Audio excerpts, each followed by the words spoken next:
അഖിൽ മാരാർ കഴിഞ്ഞ കുറച്ച് ദിവസങ്ങളിലായി സോഷ്യൽ മീഡിയയിൽ എയറിൽ കയറിക്കൊണ്ടിരിക്കുന്ന ഒരേ ഒരു വ്യക്തി തന്റെ തോൽവിയെ പറ്റി മെഴുകുന്നതൊക്കെ നമുക്കൊന്ന് കേട്ടു നോക്കാം. 20 ദിവസം കൊണ്ട് ജയിക്കാൻ കഴിയുന്ന ഒരു വിഡ്ഢിയല്ല താൻ. തന്റെ പാർട്ടിയിലുള്ളവർക്ക് പ്രതീക്ഷ കൊടുക്കുകയാണ് ചെയ്തതെന്നാണ് അണ്ണൻ പറയുന്നത്. എന്തായാലും നമുക്ക് ന്യൂസിലെ വീഡിയോ ഒന്ന് കേട്ടിട്ട് ബാക്കി കാര്യങ്ങൾ പറയാം. വലിയ പരാജയം നേരിട്ടു. അല്ല, അങ്ങനെയല്ല. അഖിൽ എന്ന് പറയുന്ന അണ്ണൻ ഇതൊന്നും പരാജയമല്ലെന്ന് തോന്നുന്നു. ഈ ഉമാ തോമസ് എന്ന് പറയുന്ന വ്യക്തിയല്ല ഇവിടെ മത്സരിച്ചു. ഒരു തെരഞ്ഞെടുപ്പ് പിന്നെ ആരാണ്? ഓരോ പാർട്ടിയിൽ നിൽക്കുന്ന ഓരോ വ്യക്തികളാണ് മത്സരിക്കുന്നത്. മുന്നണി രാഷ്ട്രീയങ്ങൾ തമ്മിലുള്ള ചർച്ചയാണ്. അവിടെ അഖിൽ മാരാർക്ക് പ്രാധാന്യമില്ല, ഉമാ തോമസിന് പ്രാധാന്യമില്ല.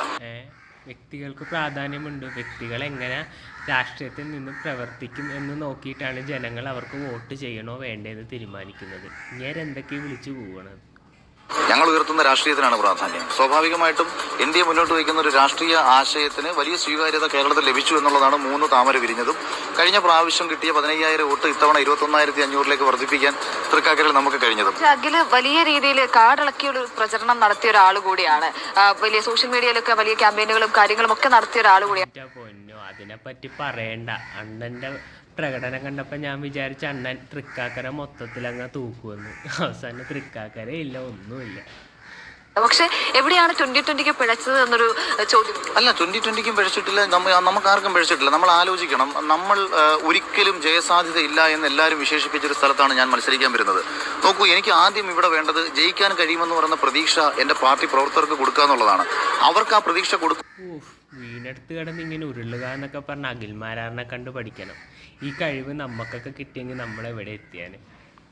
മാത്രമേ അവർക്കൊരു വോട്ട് ചെയ്യാൻ തോന്നത്തുള്ളൂ. 2, അവരൊരാളോട് വോട്ട് ചോദിക്കാൻ പോകത്തുള്ളൂ. അപ്പൊ എന്റെ ടീമിനെ സെറ്റാക്കി എടുക്കാൻ വേണ്ടി അവരെ എത്രത്തോളം ആത്മവിശ്വാസത്തോടു കൂടി എനിക്ക് ഈ രംഗത്തേക്ക് ഇറക്കാൻ പറ്റണം. കേട്ടില്ലേ? കോൺഫിഡൻസ് വേണമെങ്കിൽ നമ്മൾ അഖിൽ മാരാറെ കണ്ട് തന്നെ പഠിക്കണം.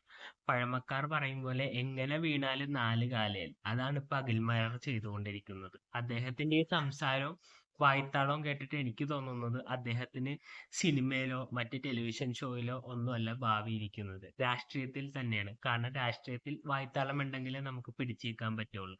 എന്തായാലും അദ്ദേഹത്തിന്റെ പ്രകടനം കണ്ടിട്ട് നിങ്ങൾക്ക് എന്ത് തോന്നുന്നു എന്ന് താഴെ കമന്റ് ബോക്സിലൂടെ രേഖപ്പെടുത്താം. അടുത്തൊരു വീഡിയോയിൽ കാണുന്നവരെ ബൈ ബൈ.